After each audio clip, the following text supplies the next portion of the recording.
Hey guys, Bon here. Welcome to my Mythic Plus Elemental Shaman guide for 11.1 Season 2, The War Within.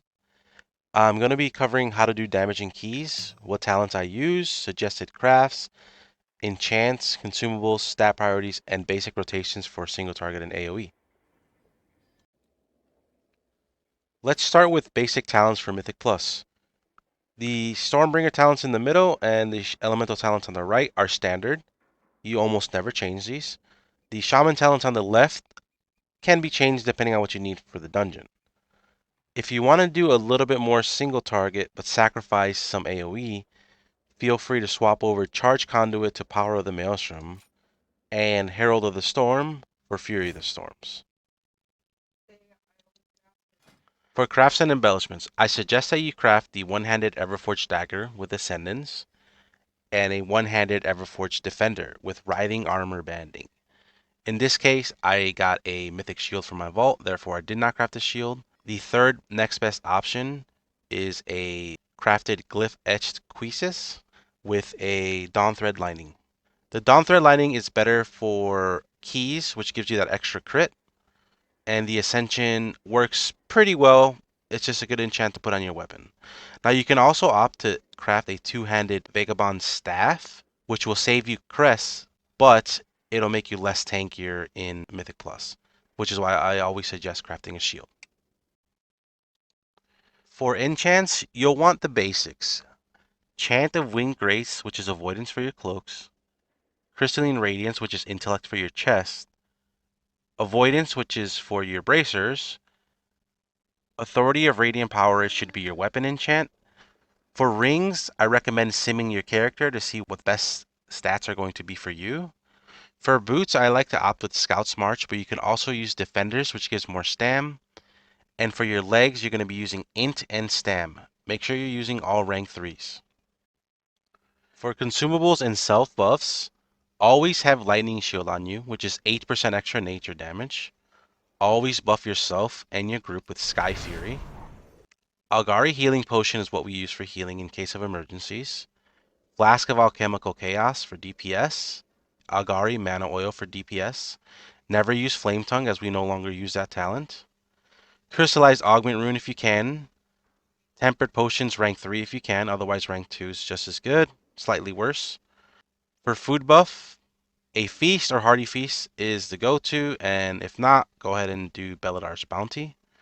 I also recommend carrying jumper cables with you in the event that you need a battle res, and also carry auto hammers in the event that you need to repair. You should also carry Potion of the Hush Zephyrs in case you need the invisibility. For stat priorities, you should be prioritizing Mastery, then Haste, then Crit. But remember, you should be simming your character. In some situations, you might be crafting Crit and Mastery over Haste and Mastery. So remember, always sim your character. For me, I am prioritizing Mastery, then Haste, then Crit right now. I'm going to give you some tips and then show you a little clip of how I do AoE. I'm not saying this is correct. I'm just saying this is what I'm currently doing, and this is of course subject to change based on any tuning. So remember, at the beginning of the gather, try to give the tank some time. Do not instantly ascend or you risk dying to threat, which happens all the time to our fellow Ele Shaman. Once a tank is approaching gathering, cast Stormkeeper, Storm Ele, hit Ascendance. If you have 6 or more mobs, this is going to guarantee a Nature Swiftness Elemental Blast as your first DPS cast. You can react if Aftershock procs and drop a Quake instantly. Chain Lightning 1 or 2 more times until you can EB Quake again. Remember, you are always alternating EB and Echoes so you can drop a Quake. This is a talent as a reason why we do that. Use your remaining Stormkeeper charges and alternate EB and Echoes. Remember to avoid overcapping at all costs, as you will lose a lot of damage. Make sure you hit Tempest when you proc. Use Chain Lightning as your filler until you can EB Quake again. If you reproc Ascendance in the opener, then you are cooking on damage. Make sure to react because proccing Ascendance on your opener fills up your Maelstrom bar, and dump that as fast as you can with EBs and Quakes. Near the end of my Ascendances, I love to dump Quakes to fish for Aftershock and DRE procs. Even if I do back-to-back Quakes. I feel this is better than attempting to say hard cast an EB and Ascendance runs out before you can get that cast off. That's just what I do. Use Stormkeeper again if it comes back off cooldown and the pack is still not dying. And then try to save some Maelstrom for the next pack. Rinse and repeat. Now let's see what this AOE rotation looks like in action. Here's an example of a Cinderbrew AOE opening rotation. I'm going to slow this video down so we can sort of walk through it together.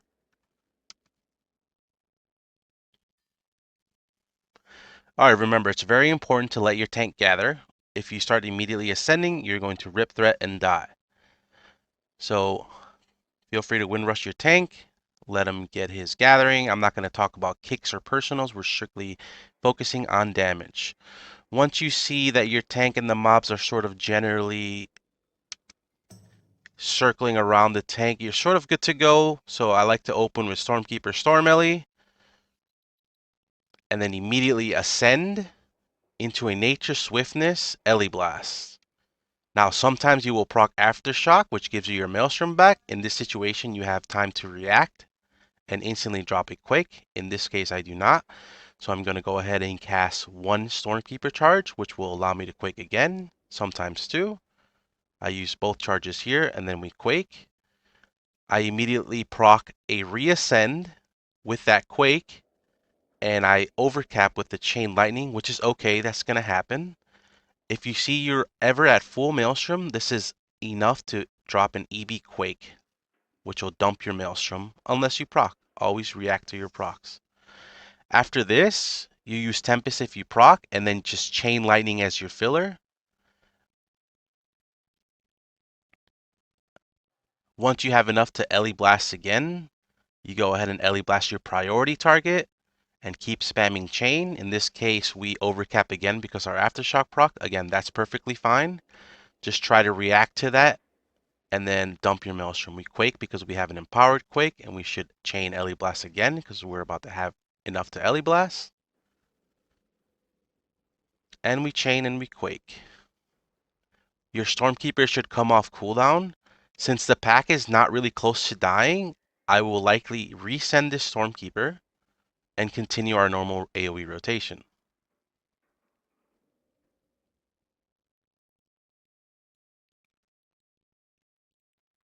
I retarget a secondary prio target since we pulled more hired muscles, more of these tank mobs, and continue that AoE rotation.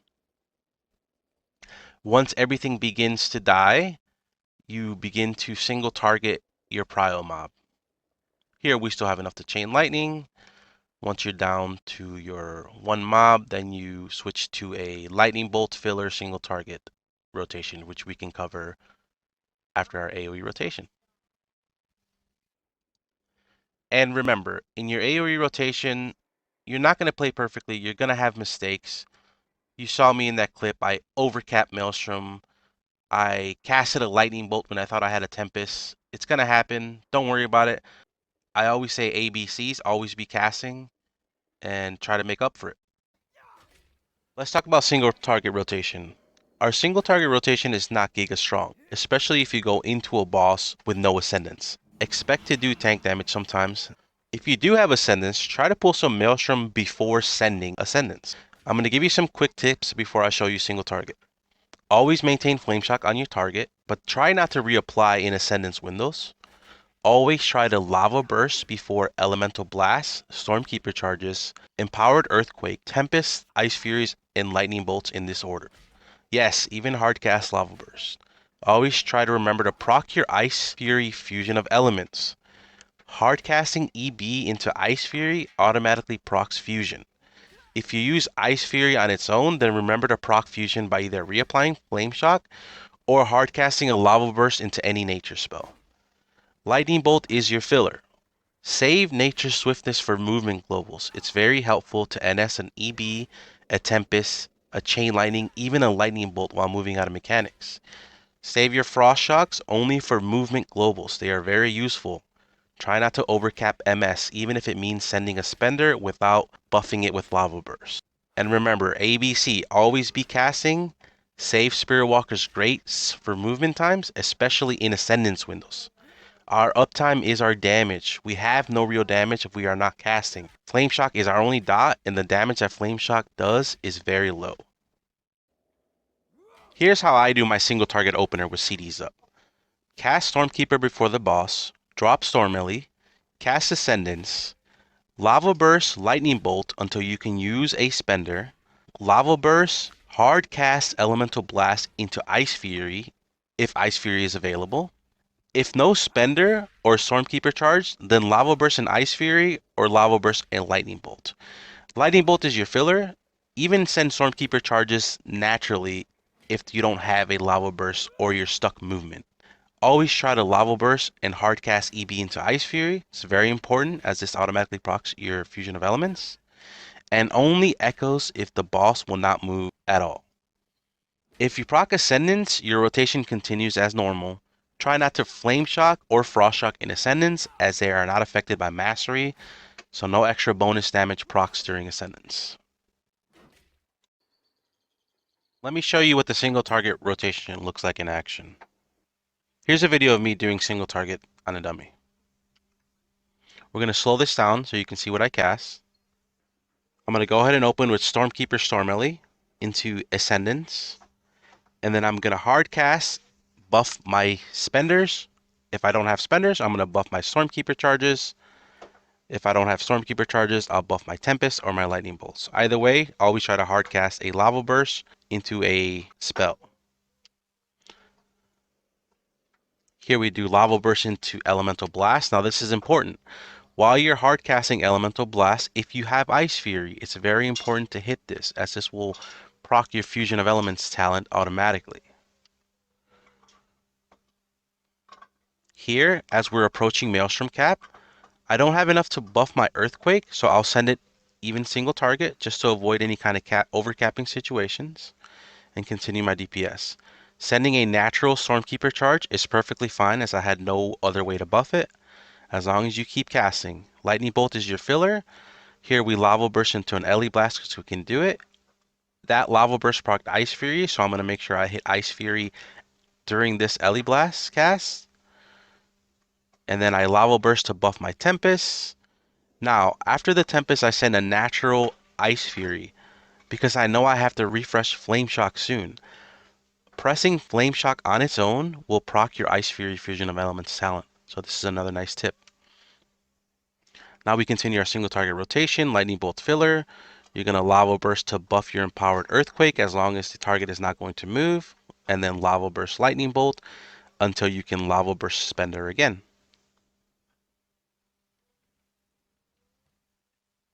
Here's a Lava Burst Ele Blast into a Lava Burst Nature Swiftness Tempest. Hardcast Stormkeeper. Reapply Flame Shock. And here I'm using my Stormkeeper charges without any buffs, and that's perfectly okay. Here's another Lava Burst Echoes into a hardcast Ice Fury into Tempest. And you have to remember to proc this Ice Fury, because we haven't proc the Fusion yet, with a Fire Spell, which I'm going to do with this Lava Burst, as you can see here. Every time you proc Fusion, you see that Elemental Blast shoot out. And you're going ahead with the more filler. Lava Burst Ele Blast into hardcast Ice Fury. Proc Ascendance, your single target does not change. Continue as normal, dump your Maelstrom. Try to empower your spenders with Lava Burst. Try to empower your Tempest and your Stormkeeper charges with Lava Burst. And Stormkeeper on CD while also empowering all your spells with Lava Burst. And that's pretty much the whole single target rotation.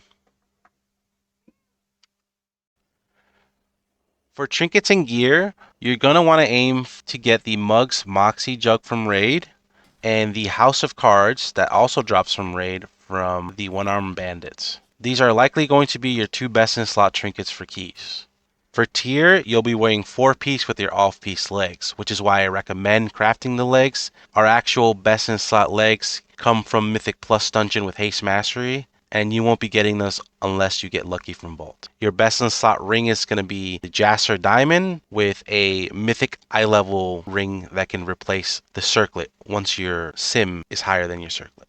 For your best in slot weapons, it's going to be two 6, 7, 8 Mythic eye level one-handers or staff, depending on what your character gets to drop. Obviously, the best in slots weapon from Raid Mythic is going to be absolutely amazing, but we do sacrifice some survivability by wearing a two-hander. I will likely be aiming for the one-handed Mythic Mace at 678 from Muggsy and the one-handed Mythic Shield from Gallywix at 678. Neck and ring are going to vary depending on what you get to drop. Same with cloak and bracers. We're likely going to be crafting as our best in slot in the end game. Otherwise, what you get from drops and what you get from vaults vary from player to player, and remember to always sim yourself. Let's cover some frequently asked questions. So when do I use 2-minute versus 3-minute ascent? The answer is both are very good, both are viable. I suggest running 3 minutes if you have a group with a good 3-minute ascent routes. If you're pugging, I suggest trying 2-minute Ascendance, especially with PI, as this is going to give you more consistent, stable damage depending on how tanks pull, whereas 3 minutes is less forgiving, but the upswing for 3 minutes can be much higher. 2. Do I quake single target? Yes, only with echoes and if the target will not be moving. 3. Should I optimize new 4-piece? Yes, try to optimize it as long as you're not overcapping Maelstrom. 4. Should I send Ellie and Ascend together? I send them together when they're synced, and afterwards you can desync unless you know a big pool is coming, then save them together. Overall, it's fine to desync, but use your judgment. This covers a nice quick Mythic Plus Elemental Shaman guide. Let me know if you have any questions in the comment section below, and don't forget to give this a quick like and subscribe. Thank you everyone for all your support.